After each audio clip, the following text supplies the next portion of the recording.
ವೀಕ್ಷಕರೇ, ಬನ್ನಿ ಈಗ ನಾವು ನಮ್ಮ ದಿನನಿತ್ಯದ ಜೀವನದಲ್ಲಿ ಬೇಕಾಗಿರುವಂತಹ ಶ್ಲೋಕಗಳ ಬಗ್ಗೆ ನೋಡೋಣ.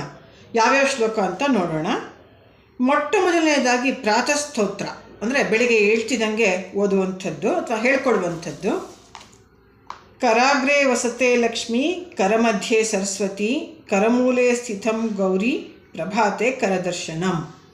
ಇದು ಬೆಳಗ್ಗೆ ಹೇಳ್ತಿದ್ದಂಗೆ ನಾವು ಕೈಯನ್ನು ನೋಡಿಕೊಂಡು ಹೇಳಿಕೊಳ್ಳುವಂತಹ ಶ್ಲೋಕ. ಇದರಲ್ಲಿ ಗೌರಿ, ಲಕ್ಷ್ಮೀ, ಸರಸ್ವತಿ 3 ಜನದ ಹೆಸರು ಸಹಿತ ಬಂದಿದೆ. 3 ಜನದ ಆಶೀರ್ವಾದನೂ ಸಹಿತ ನಮಗೆ ಕರವನ್ನು ನೋಡುವುದರ ಅಂಗೈಯನ್ನು 2 ಅಂಗೈಯನ್ನು ಜೋಡಿಸಿ ಈ ಥರ ಹಿಡ್ಕೊಂಡು ಓದುವುದರ ಮೂಲಕ ನಮಗೆ ಬರುತ್ತೆ. ನೆಕ್ಸ್ಟು ಸ್ನಾನ ಮಾಡುವಾಗ ಹೇಳಿಕೊಳ್ಳುವಂಥ ಶ್ಲೋಕ. ಗಂಗೆ ಚ ಯಮುನೆ ಚೈವ ಗೋದಾವರಿ ಸರಸ್ವತಿ, ನರ್ಮದೆ ಸಿಂಧು ಕಾವೇರಿ, ಜಲೇಸ್ಮಿನ್ ಸನ್ನಿಧಿಂ ಕುರು. ಇಲ್ಲಿ ಏನು ಸಪ್ತ ನದಿಗಳು ನಮ್ಮ ಭಾರತದ ಒಂದು ಹಿಂದೂಗಳಲ್ಲಿ ಏನು ಪ್ರಮುಖವಾಗಿರುವಂತಹ ತುಂಬ ಪಾವಿತ್ರತೆಯನ್ನು ಪಡೆದುಕೊಂಡಂತಹ ನದಿಗಳಿದೆ, ಅವುಗಳ ಸ್ಮರಣೆ ಬರುತ್ತೆ. ನಾವು ದಿನ ಸ್ನಾನ ಮಾಡುವಾಗ ಏನು ಸ್ನಾನದ ನೀರನ್ನು ಉಪಯೋಗಿಸೋದಕ್ಕೆ ಮುಂಚೆ ಈ ಸ್ತೋತ್ರವನ್ನು ಹೇಳಿಕೊಂಡ್ರೆ ಆ ಸ್ನಾನದ ನೀರಿನಲ್ಲಿ ಆ ನದಿಗಳ ಒಂದು ಅಂಶ ಬರುತ್ತೆ ಅನ್ನೋದು ಸಹಿತ ಒಂದು ನಾವು ನಂಬಿಕೆ ಅಂದ್ಕೋಬೋದು. ಈ ಥರ ದಿನಾಗಲೂ ಆ ನದಿಗಳನ್ನು ಒಂದು ನೆನಪಿಸ್ಕೊಳ್ಳೋದ್ರಿಂದ ಇದು ಒಂದು ಪರಿಸರದ ಒಂದು ಕಾಳಜಿ ಮತ್ತು ಪರಿಸರವನ್ನು ನೆನಪಿಸಿಕೊಳ್ಳುವಂಥ ಕೃತಜ್ಞತೆ ತೋರಿಸುವಂಥ ಒಂದು ಶ್ಲೋಕ ಅಂತ ಹೇಳಬಹುದು. ನಂತರ ಅಭ್ಯಂಜನ ಸ್ನಾನದಲ್ಲಿ ಎಣ್ಣೆ ಹಚ್ಕೊಳ್ಳುವಾಗ, ಅಭ್ಯಂಜನ ಅಂದರೆ ಗೊತ್ತೇ ಇದೆ ನಿಮಗೆಲ್ಲ, ನಾನು ನನ್ನ ವಿಡಿಯೋಗಳಲ್ಲಿ ಹೇಳಿರ್ತೇನೆ. ತಲೆಗೆ ಹಲ್ಲೆಣ್ಣೆ ಇಟ್ಕೊಂಡು ಸ್ನಾನ ಮಾಡೋದು ಅಥವಾ ಯಾವುದೇ ರೀತಿಯ ಎಣ್ಣೆಯನ್ನು ಹಚ್ಚಿಕೊಂಡು ಸ್ನಾನ ಮಾಡೋದಕ್ಕೆ ಅಭ್ಯಂಜನ ಸ್ನಾನ ಅಂತೀವಿ. ಇದು ತಲೆಯಿಂದ ಅಡಿಯಿಂದ ಮುಡಿಯವರೆಗೂ ಮಾಡುವಂಥ ಎಣ್ಣೆ ಸ್ನಾನ. ಇಲ್ಲಿ ಹರಳೆಣ್ಣೆಯನ್ನಾದರೂ ಉಪಯೋಗಿಸ್ಬೋದು, ಯಾವ ಎಣ್ಣೆಯನ್ನಾದರೂ ಉಪಯೋಗಿಸ್ಬೋದು. ಆದರೆ ಈ ಅಭ್ಯಂಜನ ಸ್ನಾನದಿಂದ ಆಯುರ್ವೇದಿಕವಾಗಿ ಆರೋಗ್ಯಕ್ಕೆ ಬಹಳಷ್ಟು ಮಹತ್ವಗಳಿವೆ ಅನ್ನೋದು ನಮಗೆಲ್ಲ ತಿಳಿದುಪಟ್ಟಿರುವಂತಹ ಅಂಶ. ಹಾಗಾಗಿ ಅಭ್ಯಂಜನ ಸ್ನಾನ ಶುಭ ಸಂದರ್ಭಗಳಲ್ಲೆಲ್ಲ ಏನು ರೆಕಮೆಂಡ್ ಮಾಡುವಂಥದ್ದು. ಅದನ್ನು ಮಾಡುವಾಗ ಹೇಳುವಂಥ ಸ್ತೋತ್ರ. ಅಶ್ವತ್ಥಾಮಃ ಬಲಿಹಿ ವ್ಯಾಸೋ ಹನುಮಾಂತ್ಯ ವಿಭೀಷಣ, ಕೃಪಾ ಪರಶುರಾಮ ತಥಾ ಸಪ್ತೈತೆ ಚಿರಂಜೀವಿನಃ. ಅಂದರೆ ಇಲ್ಲಿ ಏನು ಅಂತಂದರೆ ಅಶ್ವತ್ಥಾಮ,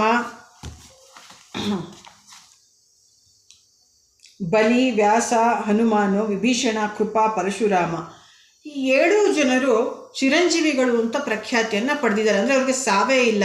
ಹಾಗಾಗಿ ಈ 7 ಜನರನ್ನು ನಾವು ಅಭ್ಯಂಜನ ಸ್ನಾನ ಮಾಡುವಾಗ ನೆನಪಿಸ್ಕೊಂಡ್ರೆ, ಎಣ್ಣೆ ಹಚ್ಚುವಾಗ ನಮಗೆ ಅವರಂತೆ ಚಿರಂಜೀವಿತ್ವ ಬರಲಿ. ಚಿರಂಜೀವಿತ್ವ ಈಗಿನ ಕಾಲದಲ್ಲಿ ಯಾರಿಗೂ ಬರೋದು ಸಾಧ್ಯ ಇಲ್ಲ ಬಿಡಿ. ಆರೋಗ್ಯವನ್ನು ಕೊಡಲಿ ಅನ್ನೋ ಒಂದು ಸದಾಶಯದಿಂದ ಈ ಶ್ಲೋಕವನ್ನು ನಾವು ಹೇಳ್ತೇವೆ. ನಂತರ ಹೇಳೋದು ಭೋಜನ ಮಾಡುವಾಗ. ಅನ್ನಪೂರ್ಣೆ ಸದಾಪೂರ್ಣೆ ಶಂಕರ ಪ್ರಾಣವಲ್ಲಭೆ, ಜ್ಞಾನ ವೈರಾಗ್ಯ ಸಿದ್ಧ್ಯರ್ಥಂ ಭಿಕ್ಷಾಂ ದೇಹಿ ಚ ಪಾರ್ವತಿ. ಇದನ್ನು ಎಲ್ಲರೂ ಸಾಮಾನ್ಯಕ್ಕೆ ನೀವು ದೇವಸ್ಥಾನಗಳಲ್ಲಿ ಸ್ಕೂಲುಗಳಲ್ಲಿ ಹೇಳಿಸಿರ್ತಾರೆ. ಅನ್ನಪೂರ್ಣೆ ಅಂದರೆ ಶಂಕರನ ಪತ್ನಿಯಾಗಿರುವಂಥ ಗೌರಿ ಅಥವಾ ಪಾರ್ವತಿ ದೇವಿಯನ್ನು ನೆನಪಿಸಿಕೊಂಡು ಅನ್ನಪೂರ್ಣೇಶ್ವರಿ ಅವಳ ಶಿವನಿಗೇ ಒಂದು ಅನ್ನವನ್ನು ಅಂದರೆ ಅಕ್ಕಿ ಕಾಳನ್ನು ಭಿಕ್ಷೆ ಹಾಕಿರುವಂಥವಳು ಎಲ್ಲರಿಗೂ ಅನ್ನವನ್ನು ಕೊಡಲಿ, ಅದೇ ರೀತಿ ಜ್ಞಾನ ವೈರಾಗ್ಯ ಪ್ರತಿಯೊಂದನ್ನು ಸಿದ್ಧಿ ಮಾಡಲಿ ಅಂತ ನಾವು ಕೇಳ್ಕೊತೇವೆ.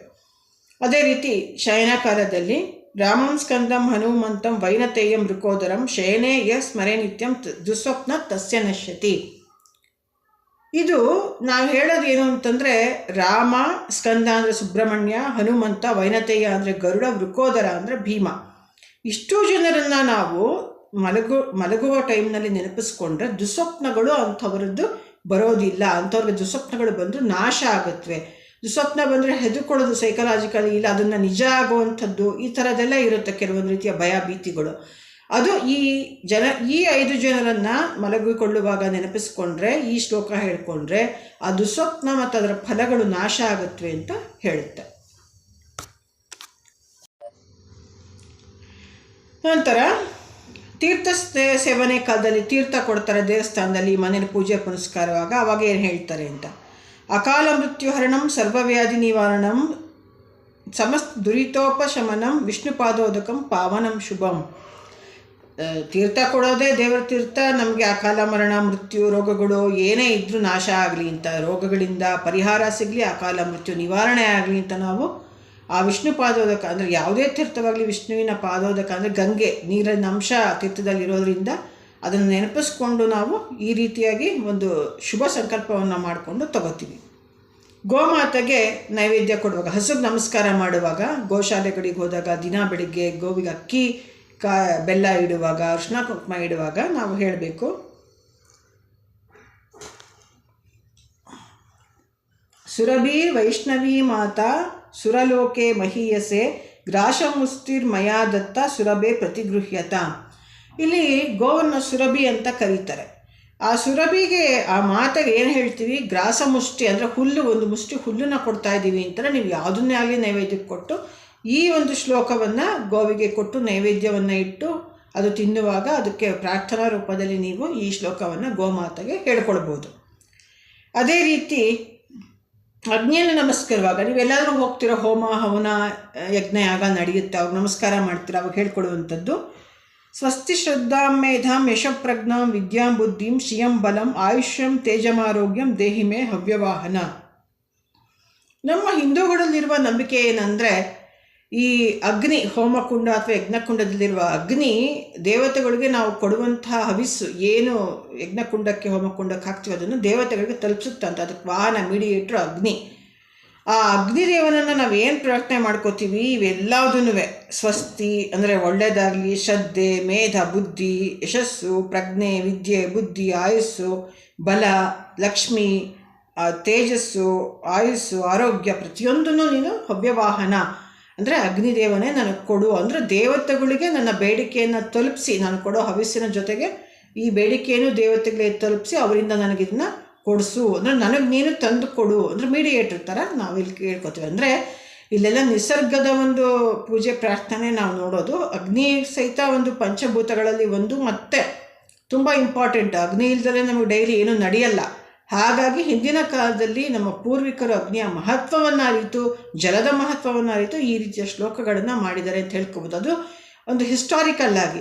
ಆದರೆ ಮೈಥಾಲಜಿಕಲ್ ಆಗಿ ನಮ್ಮಲ್ಲಿ ಇವೆಲ್ಲ ಒಂದು ಶ್ಲೋಕಗಳಿಗೂ ಒಂದು ಅರ್ಥ ಇದೆ ಮತ್ತು ಅದರ ಪ್ರಭಾವನೂ ಸಹಿತ ಅಷ್ಟೇ ಇರುತ್ತೆ. ಈಗ ಇವೆಲ್ಲದ್ರ ಜೊತೆಯಲ್ಲಿ ನಾನು ಕೆಲವು ಇದು ಹೇಳ್ತೀನಿ. ಗುರುಗಳ ಸ್ತೋತ್ರ: ಗುರು ಬ್ರಹ್ಮ, ಗುರು ವಿಷ್ಣು, ಗುರುದೇವೋ ಮಹೇಶ್ವರ, ಗುರು ಸಾಕ್ಷಾತ್ ಪರಬ್ರಹ್ಮ, ತಸ್ಮೈ ಶ್ರೀ ಗುರವೇ ನಮಃ. ಗುರುಗಳನ್ನು ನೀವೇ ತ್ರಿಮೂರ್ತಿಗಳಲ್ಲಿ ಒಂದಾಗಿರುವಂಥ ಬ್ರಹ್ಮ, ವಿಷ್ಣು, ಮಹೇಶ್ವರ ಅಂತ ಹೇಳುವಂಥದ್ದು ಇದು ಸಹಿತ ತುಂಬ ಏನು ಎಲ್ಲರೂ ತಿಳಿದುಕೊಳ್ಳಬೇಕಾದಂಥದ್ದು. ಮತ್ತು ನವಗ್ರಹ ಸ್ತೋತ್ರ: ನಮಃ ಸೂರ್ಯಾಯ ಚಂದ್ರಾಯ ಮಂಗಳಾಯ ಬುಧಾಯ ಚ ಗುರು ಶುಕ್ರ ಶನಿಭ್ಯಶ್ಚ ರಾಹವೇ ಕೇತವೇ ನಮಃ.